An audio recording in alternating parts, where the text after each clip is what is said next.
கனகபுரம் ஊரோட எல்லையில இருக்கிற அந்த சின்ன குடிசையை சுத்தி இருட்டுதான் இருந்துச்சு. வீட்டுக்குள்ள அந்த அளவுக்கு கஷ்டம். ராமையா நாள் முழுக்க ஊருக்குள்ள போய் வேலை தேடி யாரும் வேலை கொடுக்காம அவமானப்பட்டு தலைகுனிஞ்சி நடந்துகிட்டு இருந்தான். பாவம், அவனால அது எதையுமே தாங்கிக்க முடியல. என்ன வாழ்க்கடா என் வாழ்க்கை. என் உடம்புக்கு ஏற்ற வேலையை இந்த ஊரில் யாராலையும் தர முடியாதா? என்னை பார்த்தாலே என் பக்கத்தில் வராத எனக்கு கெட்ட நேரம் ஆரம்பிச்சிடும்னு சொல்கிறாங்க. என் பொண்டாட்டி சீதா 4 வீட்டில் 10 பாத்திரம் தேய்ச்சி என்ன பார்த்துக்கறா. நான் வேலை செஞ்சு அவளை பார்த்துக்கலான்னு பார்த்தா நான் வெட்டியாவே இருக்கேன். நான்லாம் அவளுக்கு புருஷனாக இருந்து என்ன பண்ண போகிறேன்? என் உயிர் என் உடம்பை விட்டு போனாலாவது அவளுக்கு ஒரு பாரம் குறையும். கட்டுன பொண்டாட்டியை பார்த்துக்க முடியாத வாழ்க்கையெல்லாம் ஒரு வாழ்க்கை முழுக்கவே அவமானம்தான் போல. அப்படி கண்ணுல கண்ணீரோட ராமையா அவனுடைய குடிசைக்கு போய்கிட்டு இருந்தான். ராமையா சீதா 2 பேரும் வீட்டுக்கு வெளியில கைத்து கட்டில உட்கார்ந்து இருந்தாங்க. அவங்க 2 பேருடைய முகமும் வாடி போயிருந்துச்சு. சீதா, என் வாழ்க்கை ஏன் இப்படி இருக்கு? என் உடம்புல பலம் இருக்கு, உழைக்கணுங்கிற எண்ணம் இருக்கு. ஆனா யாருமே என்னை கூப்பிட்டு ஒரு வேலையை கொடுத்து செய்ய சொல்ல மாட்டேங்கிறாங்க. அந்த பூபதியோட வயல்ல வேலை கேட்டு போனா நீ எல்லாம் வேலை செய்ய மாட்ட, உன்னை பார்த்தாலே எங்களுக்கு தான் தரித்திரம், நீ முதல்ல இங்கிருந்து கிளம்புன்னு அவமானப்படுத்தி அனுப்பிட்டான் தெரியுமா? என் அப்பாவை ஏமாத்தி சொத்தெல்லாம் புடுங்கினவங்க இப்ப மெத்த வீட்டில் வாடுறாங்க. ஆனா நான் அவங்க கிட்ட போய் வேலை கொடுங்கன்னு பிச்சை எடுக்கிறேன். இப்படிப்பட்ட வாழ்க்கை எனக்கு எதுக்கு? பேசாம உசுர மாச்சிக்கிட்டா என்ன? ஏங்க, என்ன பேசிக்கிட்டு இருக்கீங்க? உங்க கண்ணுல வர கண்ணீர் என்ன கொண்டுகிட்டு இருக்குங்க? மத்தவங்களுக்கு உங்களை பத்தி என்ன தெரியும்? அதனால வார்த்தையால நோக்கடிப்பாங்க, வார்த்தையாலேயே அவமானமும் படுத்துவாங்க. ஆனா அதையெல்லாம் கேட்டு நீங்க அழுதுகிட்டு இருந்தா என்னால அதை தாங்கிக்க முடியுமா? எப்படி அழாம இருக்க சொல்ற சீதா? காலையில நான் எழுந்திருக்கிறதுக்கு முன்னாடியே நீ எழுந்து வேலைக்கு போயிடுற. நீ எல்லார் வீட்டிலையும் வேலை செஞ்சு கொண்டு வர 4 காசை வச்சுதான் எனக்கு கஞ்சி காய்ச்சி கொடுக்கற. உன் கையெல்லாம் காப்பு காய்ச்சி இருக்கே, அதை பார்க்க எனக்கு எவ்வளோ கஷ்டமா இருக்கு தெரியுமா? பொண்டாட்டி நீ கஷ்டப்பட்டு வேலை செய்யற, நான் உக்காந்து சாப்பிட்றேன். கடவுளே, கட்டிக்கிட்டு வந்த பொண்டாட்டிக்கு நானே பாரமாயிட்டேனே. அவளுக்கு நான் பாரமா இருக்கிறதுல எனக்கு சுத்தமா விருப்பம் இல்லை. கடைசி வரைக்கும் என்ன இப்படி தான் புலம்ப விட போறியா? புருஷ பொண்டாட்டி அப்படின்னா ஒருத்தங்க கஷ்டத்தை ஒருத்தங்க புரிஞ்சுக்கணும். இதுல என்னோட கஷ்டம் என்னங்க இருக்கு? நீங்க என்ன நல்லபடியா பாத்துக்கிட்டீங்க. இப்ப ஏதோ நிலைமை சரியில்லை, அதனால நான் கஷ்டப்பட்டுக்கிட்டு இருக்கேன், அவ்வளவுதானே. ஆனா அதுக்காக நீங்க கவலைப்படாதீங்க. இருட்டு நம்ம வாழ்க்கையில எப்பவுமே நிரந்தரமா இருக்காதுங்க. நிச்சயமா ஒரு நாள் இந்த இருட்டு போய் வெளிச்சம் வந்தே தீரும். காலையில சூரியன் வர்றதுக்கு முன்னாடியே சீதா எழுந்திருச்சு வீட்டு வேலைக்கு கிளம்பிட்டான். ராமையா வீட்டுல தனியா தான் இருந்தான். பொண்டாட்டி வேலைக்கு போயிட்டு வரும்போது ரொம்பவும் அசதியா வருவான்னு எப்பவுமே வீட்டுல சமையல் பண்றது ராமையா தான். ராமையாவுக்கு சமைக்கிறது ரொம்ப பிடிக்கும். சின்ன வயசுல அவங்க பாட்டி சமைக்கும் போது பாத்துக்கிட்டே இருப்பான். பாட்டி அவனுக்கு நிறைய சமையல் கத்து கொடுத்தாங்க. என் பொண்டாட்டி எனக்காக தான் கஷ்டப்படுறா. பாவம், கஷ்டப்பட்டுட்டு வர்றவளுக்கு வீட்டு வேலையும் வைக்க கூடாது, நான் சமையலை செஞ்சு வைக்கிறேன். என் பாட்டி சொல்லுவாங்க, டே ராமையா, எப்பவும் சமைக்கும் போது அன்பும் பாசத்தோடவும் சமைக்கணும், அப்பதான் சாதாரணமா வர்ற குழம்பு கூட சுவையா இருக்கும் அப்படின்னு. ராமையா உரல்ல பச்சை மிளகா, இஞ்சி, பூண்டு, சீரகத்தை போட்டு அரைச்சி வச்சான். கடாயில எண்ணெயை ஊத்தி தக்காளி வெங்காயத்தை நல்லா வதக்கினான். அந்த பழைய காலத்து குழம்பு வாசம் மூக்க தொலைச்சுக்கிட்டு இருந்துச்சு.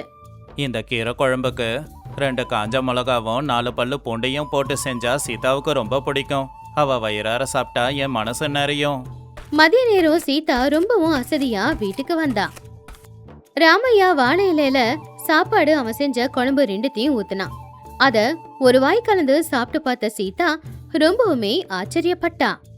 என்னங்க இது? இந்த குழம்பு இவ்ளோ நல்லா இருக்கு. இது சாதாரண குழம்பு இல்லைங்க, சாப்பிட அப்படியே அமிர்த மாதிரி தாங்க இருக்கு. உங்க கையில எவ்வளவு பெரிய வித்தை இருக்குங்க. இந்த திறமை எல்லாருக்கும் வந்துடாது. இந்த சாப்பாடு சாப்பிடும் போது என் உடம்புல இருக்கிற அசதி எல்லாம் பறந்து போச்சு. உண்மையிலேயே நல்லா இருக்கா சீதா? நீ சந்தோஷமா சாப்பிட்டா அதுவே போதும். ஏங்க, என்கிட்ட ஒரு யோசனை இருக்கு. நம்ம வீட்டுல நிறைய கோழிங்களை வளர்த்துக்கிட்டு இருக்கோம்ல, யாராவது அது கேட்டு வந்தா மட்டும் அவங்களுக்கு அதை வித்துக்கிட்டு இருக்கோம். ஏதாவது பண்டிகைனா மட்டும்தான் எல்லாரும் கோழி வாங்கி குழம்பு வைக்கிறாங்க. நீங்க இவ்வளவு நல்லா குழம்பு வைக்கிறீங்கல்ல, பேசாம நாம கோழி குழம்பு, கோழி வறுவல் இத செஞ்சு ஏன் விற்க கூடாது? எனக்கு என்னமோ நீங்க கைப்பக்குவமா சமைச்ச கோழி குழம்பையும் கோழி வறுவலையும் யாராவது சாப்பிட்டு பார்த்தாங்கன்னா அதுக்கப்புறம் மறுபடியும் வந்து வாங்குவாங்கன்னு தோணுது. ராமையா அதை கேட்ட உடனே சந்தோஷமா பட்டா, கூடவே கொஞ்சம் பயமும் இருந்துச்சு. நான் சமைக்கிறேன் சரி, ஆனா எல்லாரும் என்கிட்ட வந்து வாங்குவாங்களா அப்படின்னு சந்தேகப்பட்டான். கடைசியில சீதா கொடுத்த தைரியத்துல அவன் சரி அப்படின்னு ஒத்துக்கிட்டான். அடுத்த நாளே சீதா கோழிய கழுவி கறியாக்கி கொண்டு வந்தா. ராமையா அவங்க பாட்டி அந்த காலத்துல சொல்லி கொடுத்த மாதிரியே மசாலாவை அரைச்சி நாட்டுக்கோழி குழம்பு செஞ்சான்.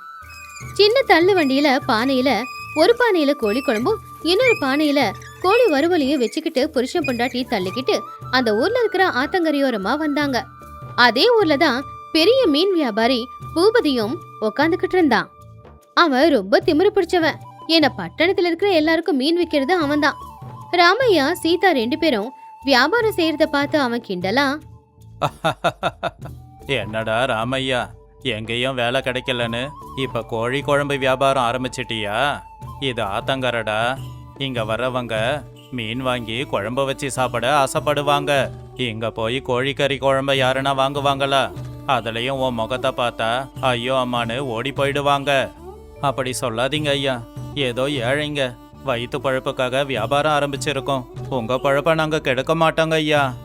ஏன் வியாபாரத்துக்கு குறுக்க வர மாட்டியா? வந்துடதான் முடியுமா உன்னால? இந்த ஆத்தங்கரைய சுத்தி இருக்கிற இடமெல்லாம் ஏன் கண்ட்ரோல்ல இருக்கு. ஒழுங்கா வண்டியை எடு. அப்பதான் சீதா கொஞ்சம் கோவமா முன்னாடி வந்து, இங்க பாருங்க பூபதி, இந்த ஆத்தங்கரை உங்க அப்பா வீட்டு சொத்து கிடையாது. இது எல்லாருக்குமே சொந்தம்தான். நாங்க இங்க வியாபாரம் செஞ்சுக்கிறோம், நீங்க உங்க வியாபாரத்தை செஞ்சுக்கோங்க. எங்க விஷயத்துல தலையிட்டா நான் சும்மா இருக்க மாட்டேன் அப்படின்னு சீதா கோவமா சொன்னதுனால எல்லாருக்கும் முன்னாடி பூபதிக்கு அவமானமா ஆயிடுச்சு. அந்த அவமானத்துக்கு பழி தீர்க்கிறதுக்காக அவன் அந்த ஊர் ஜமீன்தார பார்க்க போனான். எவ்வளவு தைரியம் இருந்தா ஒரு சாதாரண ஏழை வீட்டு பொண்ணு என்னையே எதிர்த்து பேசுவா? என்ன அவமானப்படுத்திட்டா. இனிமே அவளும் அவ புருஷனும் இங்க வியாபாரம் பண்ணிட முடியுமா?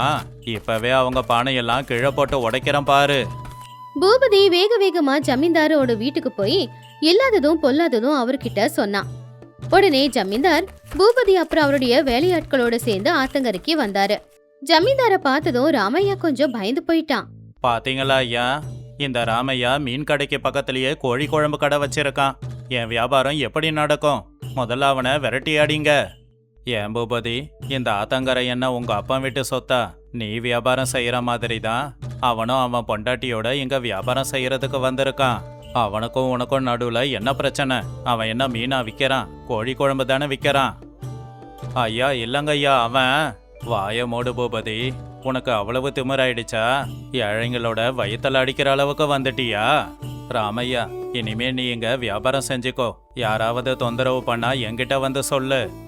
ஜமீன்தார் சொன்னது கேட்டு பூபதி அமைதியா போய் அவனுடைய வியாபாரத்தை செய்ய ஆரம்பிச்சான். இன்னொரு பக்கம் ராமையா சீதாவும் ரொம்பவும் சந்தோஷப்பட்டாங்க. ஜமீன்தார் அனுமதி கொடுத்தாலும் அவங்க வியாபாரம் ஒன்னும் நல்லபடியா நடக்கல. ஒரு வாரமா ராமையா கொண்டு வர மீன் குழம்பு மீன் வறுவல அப்படியே தான் வீட்டுக்கு கொண்டு போய்கிட்டு இருந்தான். ஆத்தங்கரைக்கு வரவங்க எல்லாரும் மீன் வாங்கிட்டு தான் போறாங்களே ஒழிய இந்த வண்டி பக்கம் எட்டி கூட பாக்குறது இல்ல. தினமும் நஷ்டமாக்குறதுனால ராமையா மறுபடியும் நொறுங்கி போயிட்டான்.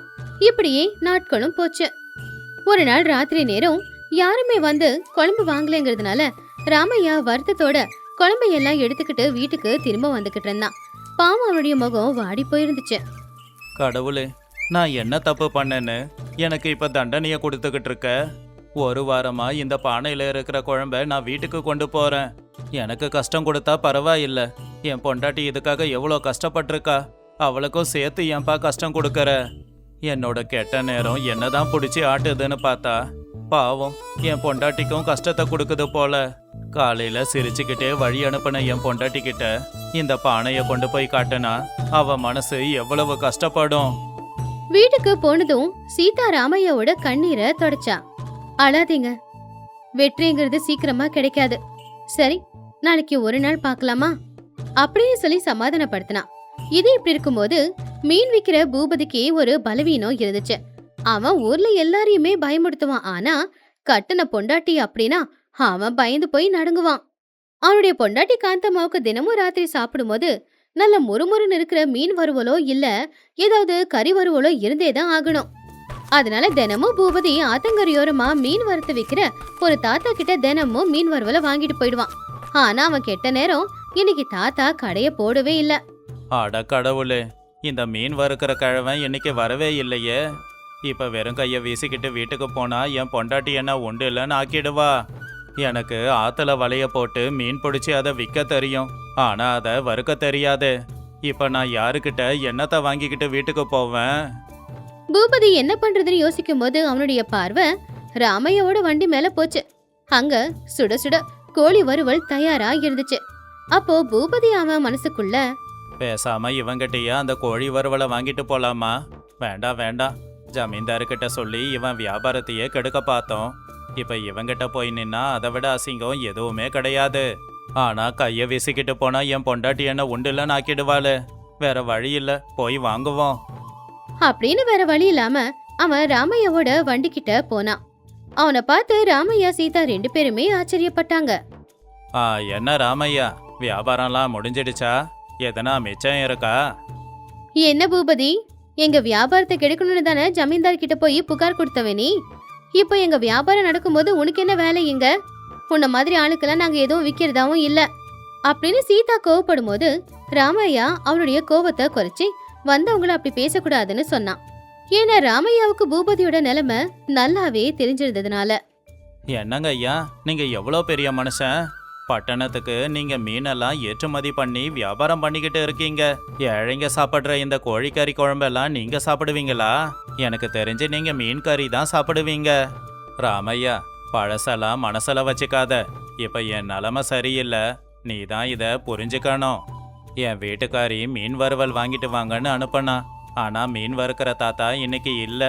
நான் வெறும் கையோட போனா அவ என்ன உண்டு இல்லைன்னு ஆக்கிடுவா. அதான் கோழி வறுவலாவது வாங்கிட்டு போய் சமாளிக்க பாக்குறேன். கொஞ்சம் அந்த வறுவலை கூட. ராமையா சீதா அவனுடைய நிலைமைய பார்த்து வருத்தப்பட்டாங்க. ராமையா உடனே சுட சுட கோழி குழம்பும் கோழி வறுவலையும் தனித்தனியா போட்டு கொடுத்தான். பூபதி அதை எடுத்துக்கிட்டு சந்தோஷமா வீட்டுக்கு போனான். அந்த கோழி குழம்பு கோழி வறுவலும் பிடிச்சுக்கிட்டு போகும்போதே அந்த வாசம் அவன் மூக்க தொலைச்சுது. நான் எவ்வளவு கெட்டவன். அந்த ராமையாவையும் அவன் மனைவியையும் எவ்வளோ கஷ்டப்படுத்தி இருக்கேன், எவ்வளவு அவமானப்படுத்தி இருக்கேன். ஆனா என் நிலைமைய புரிஞ்சுக்கிட்டு அவன் கோழி குழம்ப கொடுத்துருக்கான். இது நல்லா மனம் மணக்குது. இந்த மனத்துக்கு முன்னாடி என் திமிரெல்லாம் அடங்கி போயிடுச்சு. ஏங்க, நம்மள அந்த அளவுக்கு அவமானப்படுத்துற அவனுக்கு எதுக்குங்க நீங்க குழம்பு கொடுத்தீங்க? அவனுக்கெல்லாம் அப்படிலாம் நடக்கணும். சீதா, நாம சாப்பாடு போடுறவங்க யாரு மேலேயும் பகையோட இருக்கக்கூடாது. இன்னைக்கு வாங்கிட்டு போனதை சாப்பிட்டதும் அவன் மனசை மாத்திப்பான் பாரு. அடுத்த நாள் சாயந்தர நேரம் மறுபடியும் பூபதி ராமையாவோட கடைக்கு வந்தான். அவனுடைய முகத்துல சந்தோஷம் தெளிவா தெரிஞ்சுது. டே ராமையா, சும்மா சொல்லக்கூடாது. நீ சாதாரண ஆள் இல்ல. நேத்து உன் கடையில இருந்து வாங்கிட்டு போன அந்த கோழி வறுவலை சாப்பிட்டு என் பொண்டாட்டி ரொம்ப நல்லா இருக்கு, இதே மாதிரி கோழி வறுவலும் கோழி குழம்பும் வாங்கிட்டு வாங்கன்னு சொன்னா. என்னை மன்னிச்சிடு ராமையா, உன்னை அவமானப்படுத்திட்டேன். ஆனா நீ உண்மையிலேயே ரொம்ப திறமசாலி. அப்படி பூபதி சொன்னதை அங்க இருந்தவங்க எல்லாருமே கேட்டாங்க. அது வரைக்கும் ஆத்துக்கு வந்து மீனை மட்டுமே வாங்கிட்டு போயிட்டு இருந்த ஜனங்க எல்லாருமே இப்ப ராமையாவோட கடைக்கு வந்து அவன் செய்யற அந்த கோழி குழம்பையும் கோழி வறுவலையும் வாங்க ஆரம்பிச்சாங்க. இப்போ அந்த சுவை அவங்க எல்லாருக்குமே ரொம்பவும் பிடிச்சு போச்சு. அதனால ராமையா வியாபாரமும் நல்லா நடந்து அவனுக்கு காசும் வர ஆரம்பிச்சுது. ராமையா கொண்டு வந்த கோழி குழம்பும் கோழி வறுவலும் கொஞ்ச நேரத்திலேயே காலி ஆயிடுச்சு. ராமையா சீதாவோட முகத்துல ரொம்ப சந்தோஷம். அவங்க அந்த காலி பானையை எடுத்துக்கிட்டு வீட்டுக்கு சந்தோஷமா போனாங்க. ராமையாவோட சட்டப்பை நிறைய பணம், முக நிறைய சந்தோஷம், அதே மாதிரி சிரிப்பு. அவன் ரொம்பவும் சந்தோஷமா இருந்தான். சீதா, நீ கொடுத்த தைரியத்தால தான் இன்னைக்கு எல்லாருக்கும் முன்னாடி நான் தலை நிமிர்ந்து நடந்துகிட்டு இருக்கேன். என் பாட்டி எனக்கு கத்து கொடுத்த இந்த சமையல் தான் நம்ம 2 பேரையும் காப்பாத்தி என்னையும் மரியாதையா வாழ வச்சிருக்கு. ஏங்க, பாத்தீங்களா, உங்க நேர்மையும் உங்க திறமையும் இன்னைக்கு ஜெயிச்சிருக்கு. இனி நம்மள யாரும் அவமானப்படுத்த மாட்டாங்க. முதல் தடவையா அந்த வீட்டுல வெளிச்சமும் மனசு நிறைய சந்தோஷமும் நிம்மதியான தூக்கமும் இருந்துச்சு. அப்படி ஏழையான ராமையாவோட நாட்டுக்கோழி குழம்பு நாட்டுக்கோழி வறுவல் வியாபாரம் ரொம்பவுமே ஃபேமஸ் ஆச்சு. அவன் வியாபாரம் நல்லபடியா நடந்துச்சு. எப்பவுமே நேர்மைக்கும் உழைப்புக்கும் உடனே வேணும்னா ஏதாவது பலன் கிடைக்காம போகலாம். ஆனா என்னைக்காவது ஒரு நாள் நிச்சயமா அந்த நேர்மைக்கான பலனும் உழைப்புக்கான பலனும் கிடைக்கும். அதுக்குள்ள நாம நொறுங்கி போயிடக்கூடாது. எப்பவுமே கொஞ்சம் பொறுமையா தைரியமா இருக்கணும்.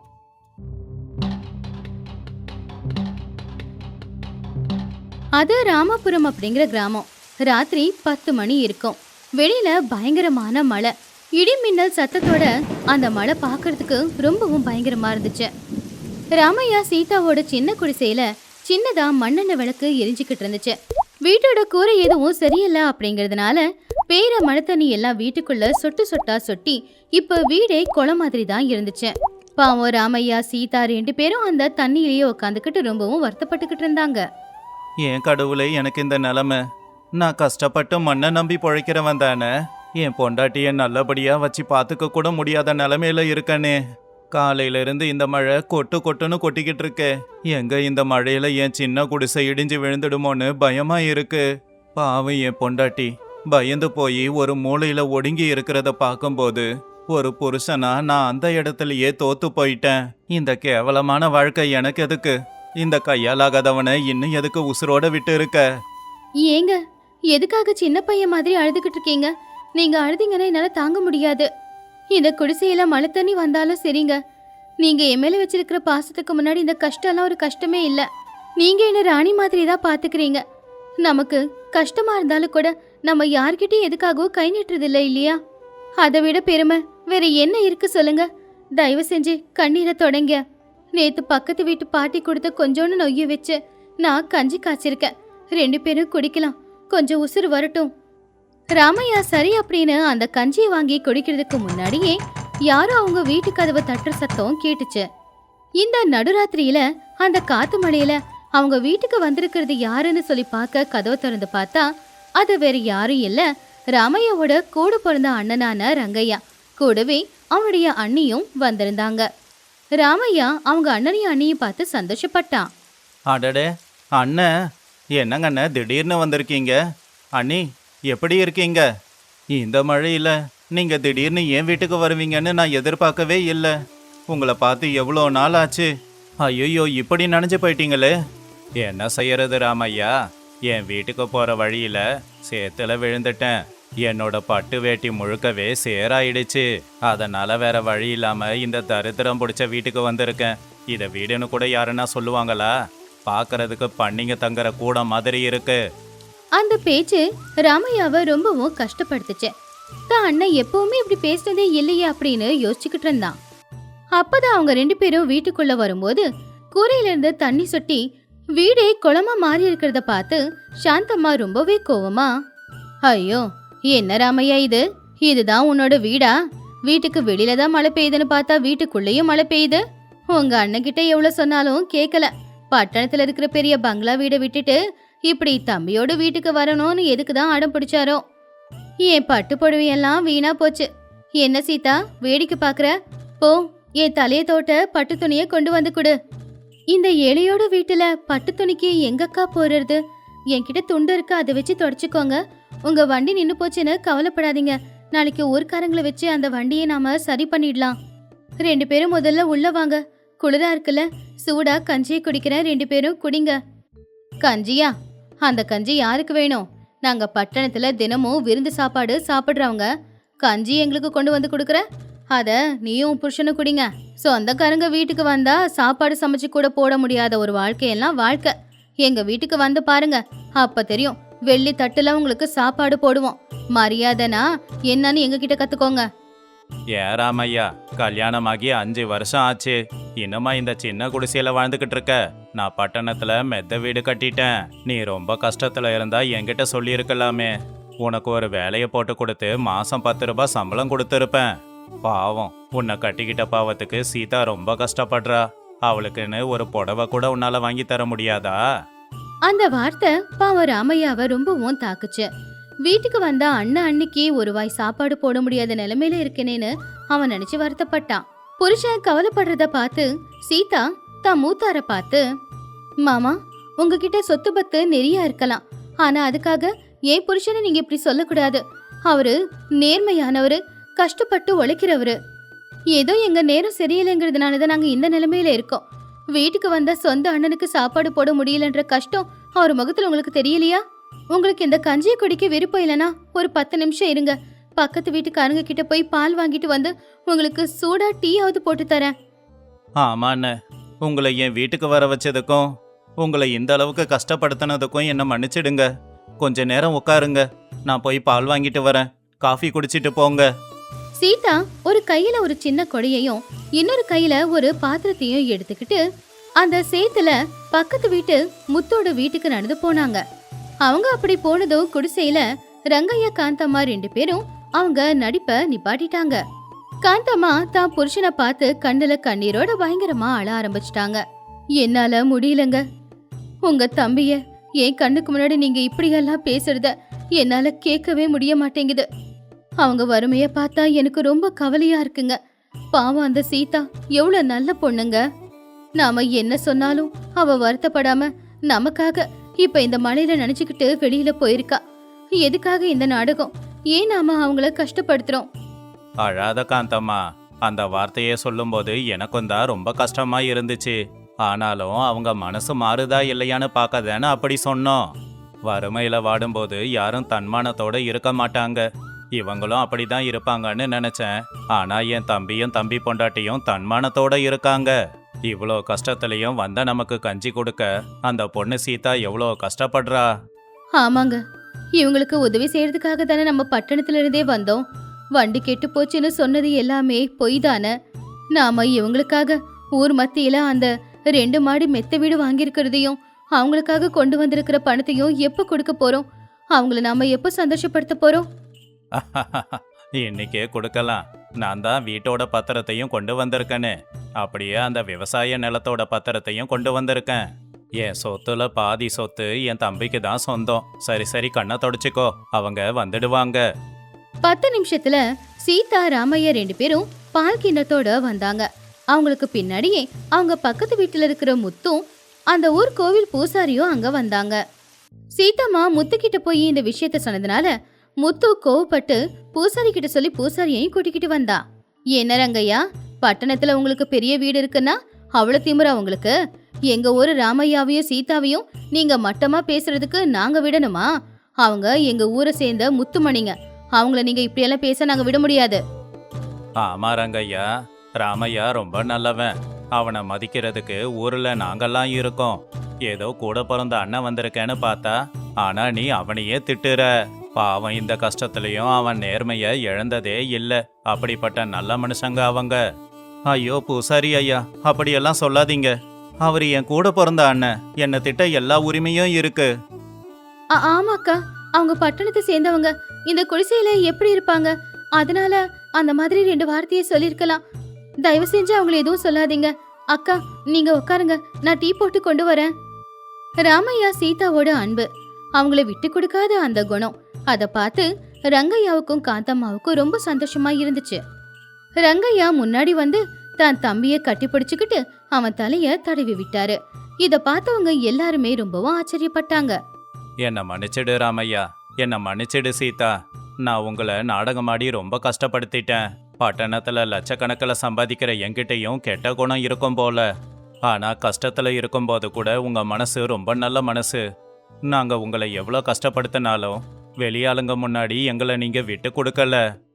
அண்ணா, என்னை மன்னிச்சிடுன்னு. இவங்க ஏதோ தெரியாம பேசிட்டாங்க, நீ அழாதண்ண. சீதா, என்ன மன்னிச்சிடுமா. இந்த நாடகத்துல நான் நடிச்சேன்தான். ஆனா இது ஏன் திட்டம் இல்ல, உங்க மாமாவோட திட்டம் தான். நாங்க வண்டி வீணா போய் இங்க வரலமா, உங்களை பாக்குறதுக்காக தான் இங்க வந்திருக்கோம். அப்படியே உங்க கஷ்டத்தை தீக்கவும் நாங்க வந்தோம். ரங்கையா, என்ன சொல்லிக்கிட்டு இருக்க? நாடகமா? என்ன விஷயம்னு சரியா சொல்லு. பூசாரி ஐயா, பட்டணத்துல நான் பணக்காரனா இருக்கேன் அப்படின்னா அதுக்கு எங்க அப்பா சொத்தெல்லாம் வித்து என்ன படிக்க வச்சது தான் காரணம். நான் படிக்கிறதுக்காக ராமையா அவன் படிப்பை தியாகம் பண்ணான். ஆனா நான் பட்டணத்துல வேலை வேலைன்னு இருந்து இவனை பத்தி யோசிக்கவே இல்லை. அதனால இவனுக்கு உதவி செய்ய தான் இவ்வளோ தூரம் வந்தோம். ஆனா இவங்க இந்த வறுமையிலையும் நேர்மையா இருக்காங்களா, இல்ல பணத்தை பார்த்ததும் மனசை மாத்திக்கிறாங்களான்னு தெரிஞ்சுக்கதான் நாங்க 2 பேரும் இப்படி ஒரு நாடகத்தையே ஆடணும். அப்படி ரங்கையா அந்த பத்திரத்தை கொண்டு போய் ராமையாவோட கையில வச்சதும் பூசாரி அதை வாங்கி படிச்சு பார்த்து ரொம்பவும் ஆச்சரியப்பட்டாரு. முத்துக்கிட்ட சொன்னப்போ அவளும் அதை கேட்டு ஆச்சரியப்பட்டா. ராமையா, இனிமே இந்த குடிசையில நீயும் சீதாவும் இருக்க வேண்டியதில்ல. ஊருக்கு மத்தியில இருக்கிற பெரிய மெத்த வீட்டை உன் பேருக்கு நான் நேத்து மாத்திட்டேன். இந்த பத்திரம் அந்த வீட்டோட பத்திரம் தான், உன் பேர்ல தான் இருக்கு. இனிமே நீ அந்த மெத்த வீட்ல போய் வாழ்ந்துக்கலாம். அது மட்டும் இல்ல, நீங்க விவசாயம் செய்யறதுக்கும் மாடுங்களை வாங்குறதுக்காகவும் ஒரு 10 லட்சம் ரூபாய கொடுக்கறேன். நீங்க இனிமே எப்பவும் எந்த காரணத்துக்காகவும் கஷ்டப்பட தேவை இருக்காது. அண்ணன், நீ எனக்கு அண்ணன் இல்லைண்ண, சாமி மாதிரி. என் பொண்டாட்டிய இந்த குடிசையில வாழ வைக்கிறனேன்னு நான் கஷ்டப்பட்டுக்கிட்டு இருந்தேன். ஆனா நீ உதவி பண்ணி என் கஷ்டத்தை போக்கி இருக்க, இத மறக்க மாட்டேன். பைத்தியமாடா நீ என் கூட பிறந்தவன். உனக்கு செய்ய வேண்டியது என்னோட கடமை. சீதா மாதிரி பொண்ணு உனக்கு கிடைக்க நீ ரொம்ப கொடுத்து வச்சிருக்கணும். மாமா, அக்கா, இன்னைக்கு நாங்க ரொம்ப சந்தோஷமா இருக்கோம். நீங்க செஞ்ச உதவிய உயிரோட இருக்கிற வரைக்கும் நாங்க மறக்க மாட்டோம். அழாத சீதா, இனிமே வாழ்க்கையில உங்களுக்கு எந்த கஷ்டமும் இருக்காது. வா, அக்காவுக்கு டீ போட்டு தரேன்னு சொன்னல, முதல்ல அதை போட்டு கொடு. பூசாரியும் முத்துவும் கூட ரங்கையாவோட நல்ல மனசை பார்த்து பாராட்டாங்க. வெளியில மழை இன்னும் கொட்டு கொட்டுன்னு தான் கொட்டிக்கிட்டு இருந்துச்சு. ஆனா அந்த வீட்டுக்குள்ள ஒரு விதமான கதகதப்பு இருந்துச்சு. அன்னைக்கு ராத்திரி அவங்க எல்லாரும் ஒன்னா உட்காந்துக்கிட்டு அடுத்தவங்க வாழ்க்கையை எப்படி வாழ போறாங்க அப்படிங்கறத பத்தி சந்தோஷமா பேசிக்கிட்டு இருந்தாங்க. கஷ்ட காலத்துல ஒருத்தங்களுக்கு ஒருத்தங்க உதவி செஞ்சுக்கிற அந்த குடும்ப உறவுகள் என்னைக்குமே விலகாது. ஒருத்தரோட கோவத்துக்கு பின்னாடி சில நேரத்துல நியாயமான காரணம் இருக்கும். உண்மையான உறவு என்னைக்குமே நம்மள தள்ளி வைக்காது.